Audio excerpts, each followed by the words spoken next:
Tram গাড়িটা অত্যন্ত কষ্টের সৃষ্টে গুঁড়ি মেরে উঠছে ফুন্দুকলিয়েভ পাহাড়ের গা বেয়ে। বোঝার টানে তার মোটরগুলো গোঙাচ্ছে। থিয়েটার বাড়ির সামনে এসে গাড়িটা থামতেই তার ভেতর থেকে নেমে এলো এক দল তরুণ তরুণী। আর সবাইকে তাগিদ দিল পানক্রাতভ, চলো একটু তাড়াতাড়ি হাঁটা যাক, নইলে দেরি হয়ে যাবে আমাদের। থিয়েটারের প্রবেশ পথে ওকুনেভ তাকে ধরে ফেলল। এই একই ধরনের একটা সম্মেলনের ব্যাপারে 3 বছর আগে আমরা এখানে এসে জড়ো হয়েছিলাম, তোমার মনে আছে কেনকা? হ্যাঁ, সেটা হয়েছিল যখন দুবাভা শ্রমিকদের বিরোধিতার কথা তুলেছিল। বিরাট সভা হয়েছিল সেবার।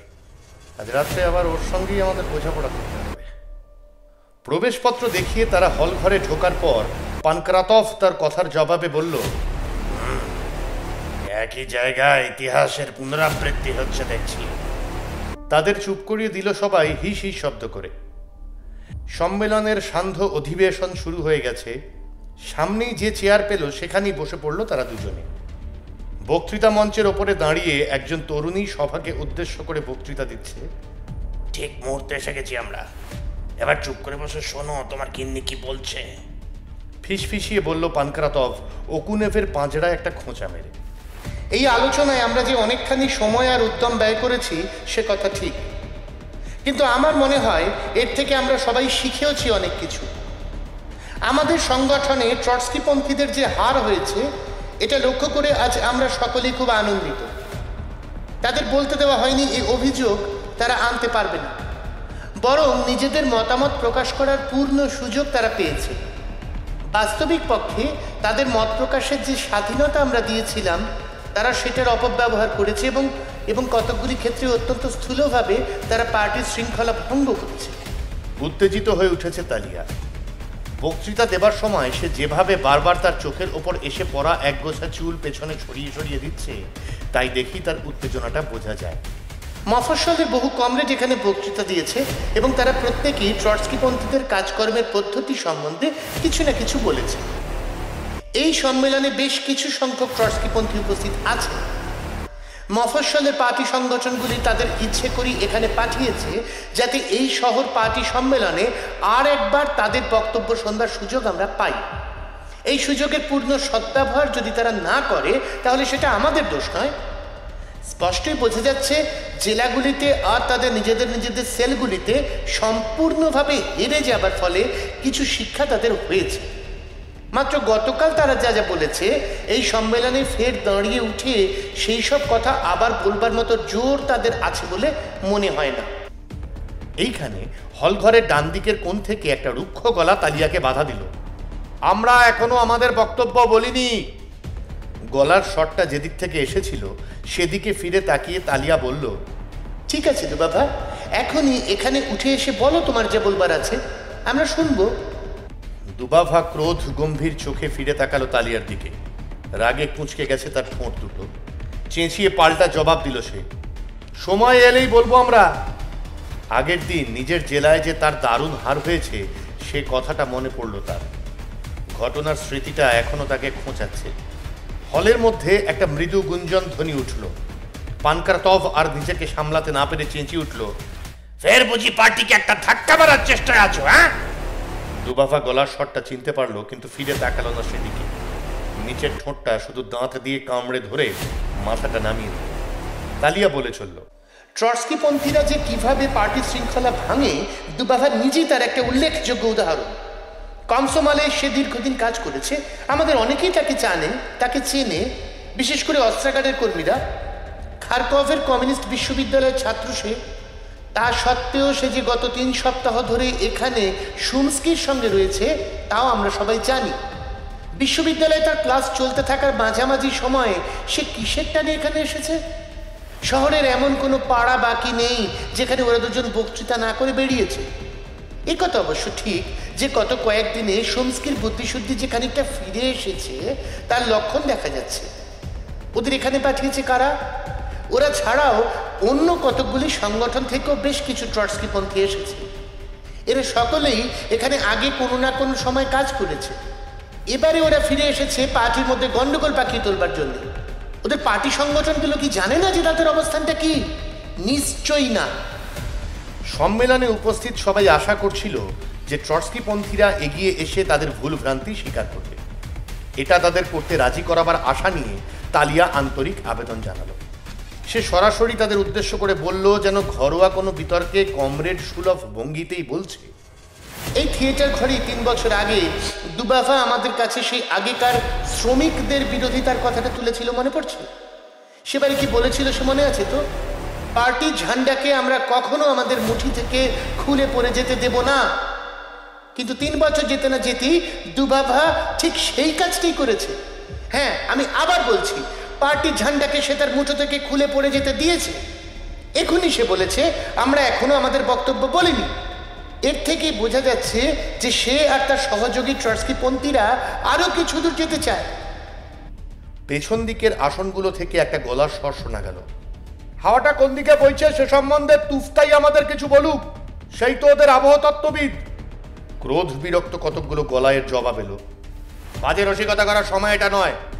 পার্টির বিরুদ্ধে লড়াই করাটা বন্ধ করবে কিনা একথার জবাব দিক। এই পার্টি বিরোধী ঘোষণাপত্রটা কে লিখেছিল ওরা বলুক। ঘৃণা ভরা ক্রোধের তীব্রতাটা ক্রমশই বেড়ে চলেছে। সবাইকে চুপ করতে বলার জন্য সভাপতি তার ঘন্টাটা অনেকক্ষণ ধরে অবিরাম বাজিয়ে চলেছে। গোলমালের মধ্যে ডুবে গেছিল তালিয়ার গলা। সে ফের বলা শুরু করতে পারার আগে গন্ডগোলের ঝড়টা থেমে যাবার জন্য বেশ কিছুক্ষণ সময় নিল। শহরতলির অঞ্চলগুলোর কমরেডদের কাছ থেকে আমরা যে চিঠিপত্র পাই তার থেকে বোঝা যায় যে তারা আমাদেরই পক্ষে, এবং এটা খুবই উৎসাহব্যঞ্জক। এইরকম একটা চিঠি যে আমাদের হাতে এসেছে তার থেকে খানিকটা পড়ে শোনাবার অনুমতি চাইছি। ওলগা ইউরোনেভের কাছ থেকে এই চিঠিটা এসেছে। এখানকার অনেকেই তাকে চেনে। কমসমলের একটি আঞ্চলিক কমিটির সাংগঠনিক বিভাগের ভারপ্রাপ্ত কর্মী সে। তালিয়া তার সামনের একতাড়া কাগজের মধ্য থেকে একটা কাগজ টেনে নিয়ে তার ওপর চোখ বুলিয়ে পড়া আরম্ভ করল। ভালো করে শুনবেন, আমি চিঠিটা পড়া আরম্ভ করছি। প্রত্যক্ষ কাগজগুলো সবই উপেক্ষা করা হয়েছে। গত 4 দিন ধরে ব্যুরোর সভ্যরা সব বেরিয়ে পড়েছে মফস্বল অঞ্চলে, যেখানে ট্রটস্কিপন্থীরা আগের চেয়েও জোরালো রকমের ক্ষতিকর প্রচারে নেমেছে। গতকাল এমন একটা ঘটনা ঘটেছে যেটা সমস্ত সংগঠনের মধ্যে ঘৃণার সৃষ্টি করেছে। শহরের কোনো একটা সেলেও ভোটের সংখ্যায় জিততে না পেরে বিরোধী পক্ষ তাদের সমস্ত শক্তি সংহত করে আঞ্চলিক সামরিক কমিশনারিয়েটের সেলের লড়াইয়ে নামবে বলে প্রস্তুত হয়। আঞ্চলিক পরিকল্পনা কমিশনে এবং শিক্ষা বিভাগে যে কমিউনিস্টরা কাজ করে তারাও এই সামরিক কমিশনারিয়েট সেলের অন্তর্ভুক্ত।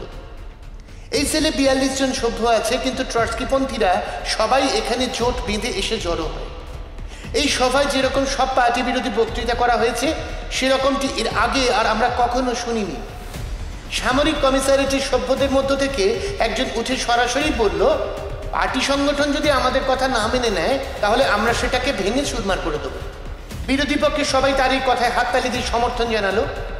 এরপরে কোর্চাগিন বলতে উঠল, নিজেদের পার্টি সভ্য বলে ঘোষণা করার পরেও তোমরা কি করে এই ফ্যাসিস্টদের হাততালি দিয়ে সমর্থন জানাচ্ছ, বলল সে। কিন্তু ওরা চিৎকার করে চেয়ার চাপড়ে এমন হইহল্লা সৃষ্টি করলো যে সে আর এগোতে পারল না। এই কুৎসিত ব্যবহারে যেসব সেল সভ্য অত্যন্ত বিরক্ত হয়ে উঠেছিল তারা দাবি জানালো কোর্চাগিনকে বলতে দেওয়া হোক। কিন্তু কোর্চাগিন যেই ফের বলা আরম্ভ করলো অমনি চেঁচামেচি শুরু হলো আবার। গোলমালের ওপর গলা চড়িয়ে কোর্চাগিন চেঁচিয়ে বলল, একেই বুঝি তোমরা গণতন্ত্র বলে থাকো? যতই চেঁচাও, আমি আমার বক্তব্য বলেই যাব। সেই মুহূর্তে জনকতক লোক তার উপর ঝাঁপিয়ে পড়ে তাকে টেনে হিঁচড়ে মঞ্চ থেকে নামিয়ে দেবার চেষ্টা করলো। উদ্দাম গন্ডগোল শুরু হয়ে গেল। পাভেল পাল্টা বাধা দিয়ে বলে যেতেই লাগলো, কিন্তু ওরা তাকে মঞ্চ থেকে টেনে নামিয়ে নিয়ে পাশের একটা দরজা খুলে সিঁড়ির ওপরে ছুঁড়ে দিল। কোনো একজন শয়তান কেটে দিয়েছে তার মুখখানা। এরপর প্রায় সমস্ত সেল সভ্যই সভা থেকে উঠে চলে গেল। এই ঘটনাটি অনেকেরই চোখ খুলে দিয়েছে। এখানেই চিঠিটি শেষ হচ্ছে। বক্তৃতা মঞ্চ থেকে নেমে গেল তালিয়া।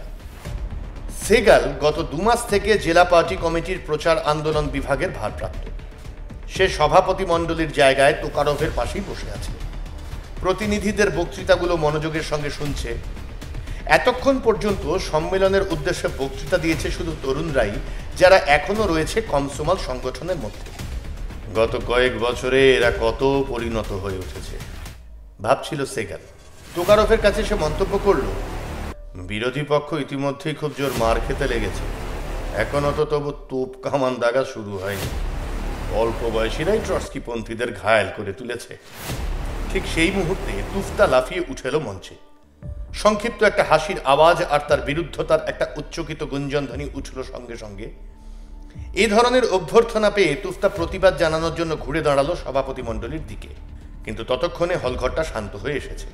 এখানকার কেউ একজন আমাকে আবহাওয়াতত্ত্ববিদ বলেছে, তোমরা যারা সংখ্যাগরিষ্ঠ দলের কমরেড তারা এইভাবে আমার রাজনৈতিক মতামতকে ব্যঙ্গ করতে চাও দেখছি। এক নিঃশ্বাসে বলে ফেললো সে কথাগুলো। এক দমক হাসির গর্জন উঠল তার কথার জবাবে।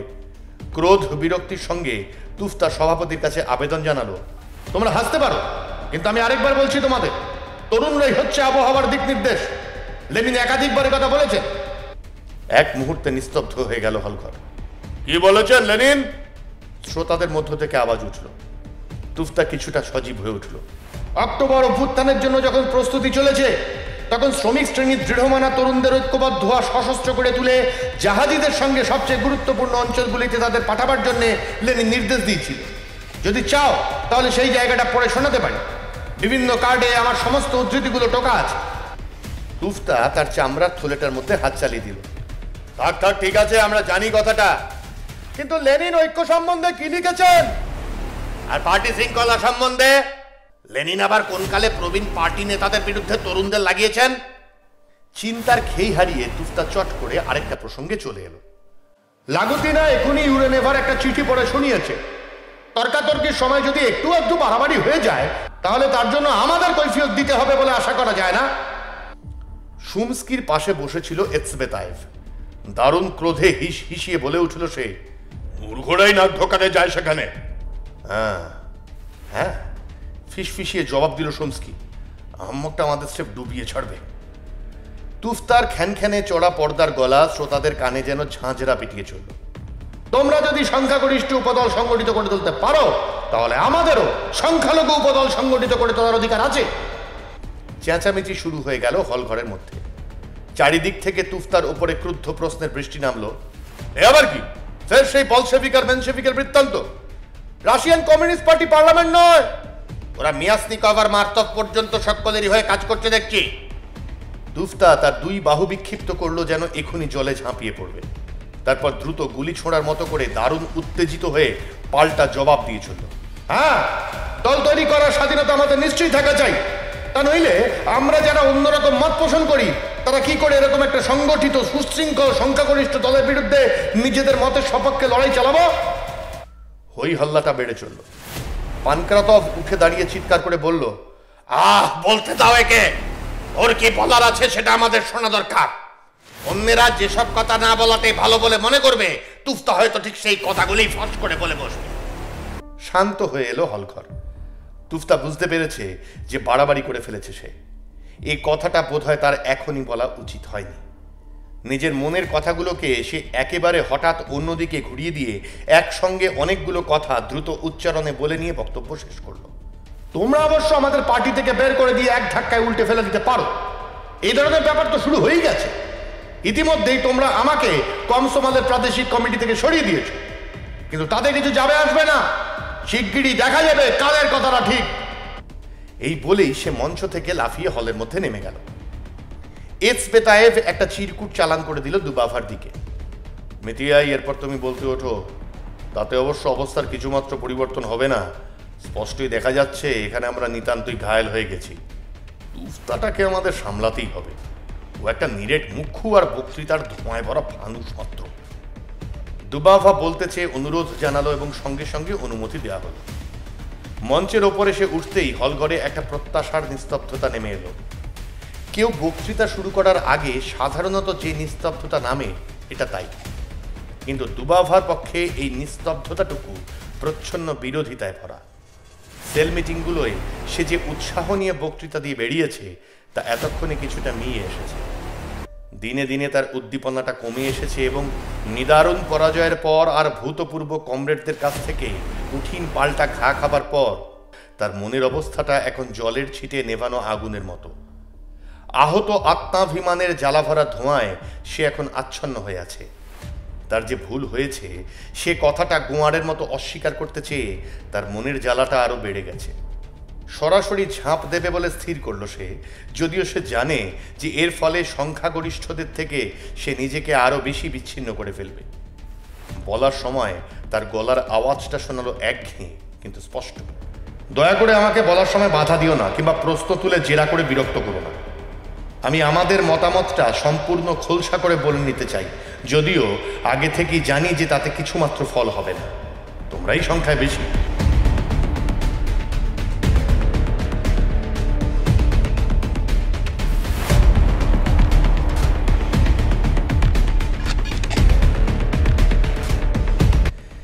শেষ পর্যন্ত যখন সে বলা শেষ করলো, তখন অবস্থাটা দেখে মনে হয় যেন হল ঘরে বোমা ফেটে পড়েছে। ক্রুদ্ধ চিৎকারের একটা ঘূর্ণি ঘিরে ধরল তাকে, চাবুকের মতো যেন সেগুলো কেটে বসছে তার গায়ে। ধিক্কার ধ্বনির ফাঁকে ফাঁকে তার উদ্দেশ্যে চিৎকার উঠল, পার্টির ঐক্যে যারা ভাঙন ধরাতে চায় তারা নিপাত যাক, খুব তো কাঁথা ছুড়লে। ব্যঙ্গের হাস্যরোধের মধ্যে দুবাভা তার চেয়ারে এসে বসলো। সেই হাসি তাকে একেবারে ধসিয়ে দিয়েছে। এরা যদি চেঁচামেচি করে তার উদ্দেশ্যে গাল পাড়ত তাহলে সে খুশি হতো, কিন্তু তার বদলে তাকে এরা বিদ্রূপ করেছে।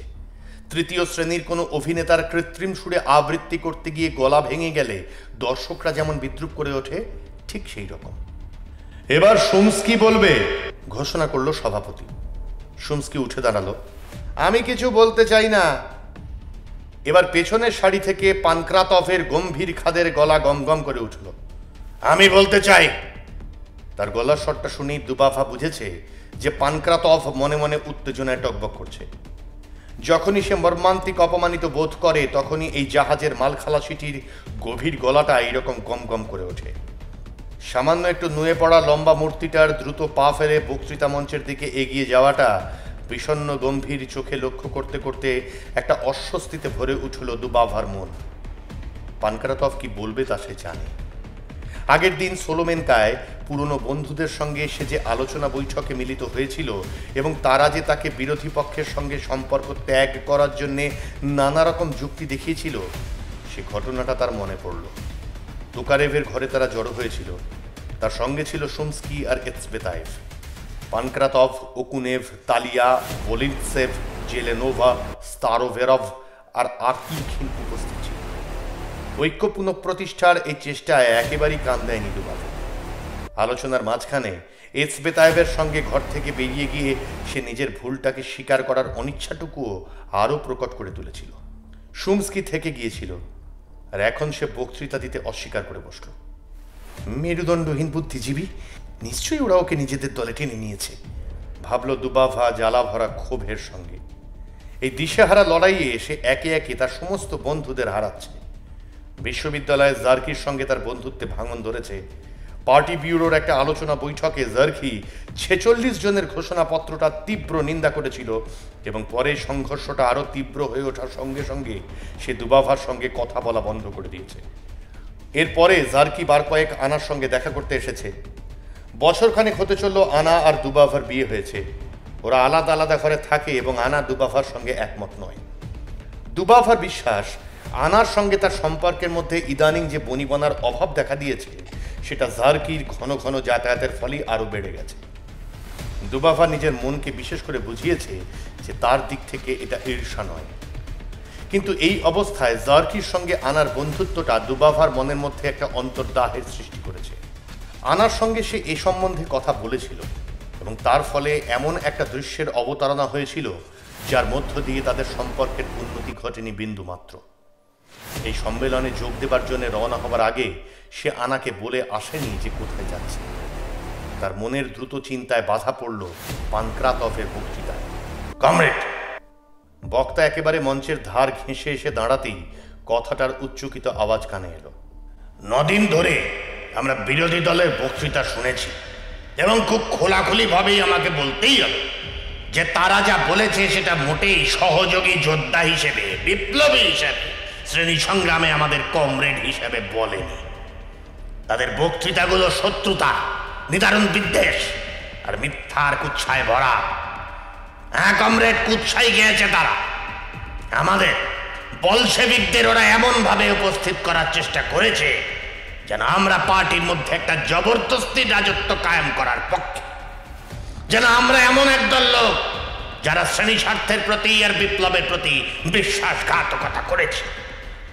রুশ কমিউনিস্ট পার্টিকে যারা গড়ে তুলেছে, জারের জেলখানায় যারা কষ্ট সয়েছে, কমরেড লেনিনকে পুরোভাগে নিয়ে যারা বিশ্ব মেনশেভিকবাদ আর ট্রটস্কিবাদের বিরুদ্ধে অক্লান্ত লড়াই চালিয়ে গেছে, আমাদের পার্টির সেই সবচেয়ে ভালো, সবচেয়ে বিশ্বাসভাজন আর সবচেয়ে পরীক্ষিত অংশটিকে বলশেভিকদের গৌরব সেই সব প্রবীণ আর অভিজ্ঞ পার্টি সভ্যদের এরা আমলাতান্ত্রিক হিসেবে চিহ্নিত করার চেষ্টা করেছে। শত্রু ছাড়া আর কেউ কি এ ধরনের কথা বলতে পারে? পার্টি এবং সেই পার্টির কাজকর্ম যারা পরিচালনা করে তারা কি সমগ্রভাবে এক নয়? তাহলে এত সব কথা কিসের জন্য জানতে চাই?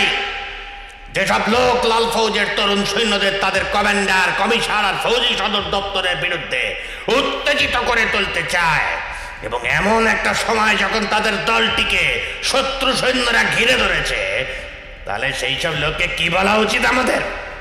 এইসব ট্রটস্কিপন্থীদের মতে আমি যতক্ষণ একজন মিস্ত্রি হিসেবে আছি ততক্ষণ পর্যন্ত ঠিক আছে, কিন্তু কালই যদি আমি কোনো একটা পার্টি কমিটির সম্পাদক হই, অমনি আমি হয়ে দাঁড়ালাম আমলাতান্ত্রিক উপরওয়ালা আর গদি গরম করে দেওয়ালা, তাই তো?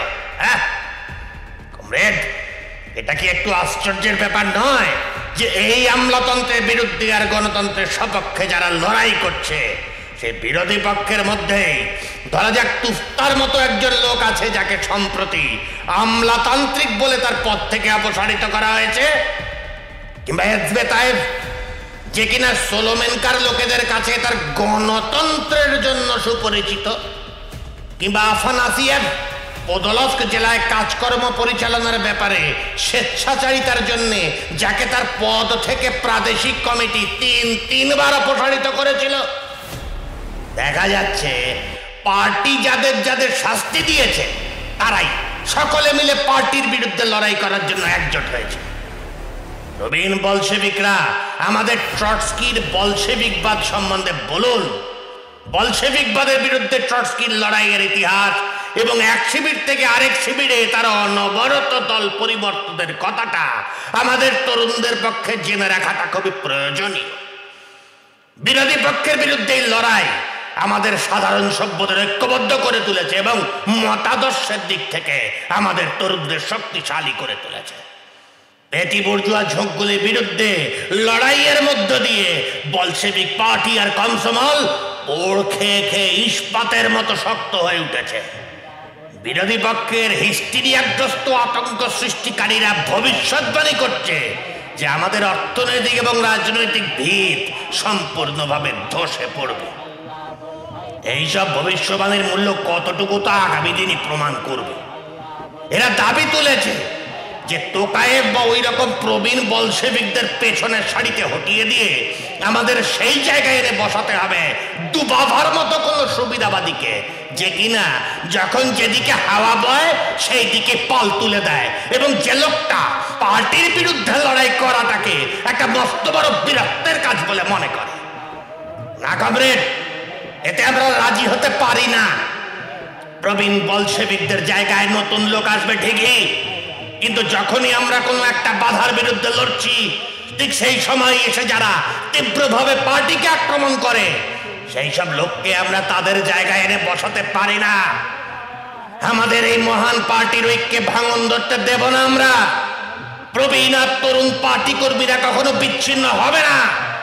লেনিনের পতাকার নিচে দাঁড়িয়ে পেটি বুর্জুয়া প্রবণতাগুলির বিরুদ্ধে নির্মম সংগ্রামের মধ্য দিয়ে আমরা বিজয়ের পথে এগিয়ে যাব, এগিয়ে যাব, এগিয়ে যাবই। সমর্থন সূচক উল্লাসের বজ্র নিনাদের মধ্যে মঞ্চ থেকে নেমে গেল পানকারাতভ। बाकी फौज का मेरों की है, तू है नहीं भेड़ों का। बोल बोल मजूरे अल्लाह, बोल बोल मजूरे अल्लाह, बोल बोल मजूरे अल्लाह, बोल अल्लाह बोल भाई अल्लाह, बोल भाई अल्लाह, बोल भाई अल्लाह बोल। गोदामों में माल भरा है, नोट भरे हैं बोरों में, नोट भरे हैं बोरों में, लाला नोट भरे हैं बोरों में। बेहोशों को होश नहीं है, नशा चढ़ा है जोरों में, नशा चढ़ा है जोरों नशा चढ़ा है जोरों में। इसका दामन उसने फाड़ा, उसका गरेबा इसके हाथ, कफन कसोटों का झगड़ा है, होड़ लगी है चोरों में। कफन कसोटों का झगड़ा है, होड़ लगी है चोरों में। ऐसे में आवाज उठा दे, ऐसे में आवाज उठा दे ना मेरी मेहनत का बोल बोल मजूरे अल्लाह बोल बोल मजूरे अल्लाह बोल बोल मजूरे अल्लाह बोल अल्लाह बोल भाई अल्लाह बोल भाई अल्लाह बोल भाई अल्लाह बोल। सिहर उठेगी लहर नदी की, दहक उठेगी फुलवारी, दहक उठेगी फुलवारी, दहक उठेगी फुलवारी। कांप उठेगी पत्ती पत्ती, चटेगी डारी डारी, चटेगी डारी डारी, चटेगी डारी डारी।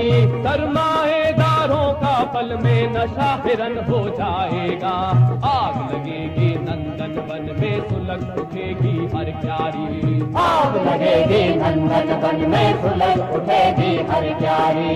सुन सुन कर तेरे नारों को, सुन सुन कर तेरे नारों को, धरती होगी दावा बोल बोल मजूरे अल्लाह बोल बोल मजूरे अल्लाह बोल बोल मजूरे अल्लाह बोल अल्लाह बोल भाई अल्लाह बोल भाई अल्लाह बोल भाई अल्लाह बोल अल्लाह बोल भाई अल्लाह बोल भाई अल्लाह बोल भाई अल्लाह बोल अल्लाह बोल भाई अल्लाह बोल अल्लाह बोल भाई अल्लाह बोल अल्लाह बोल भाई अल्लाह बोल भाई अल्लाह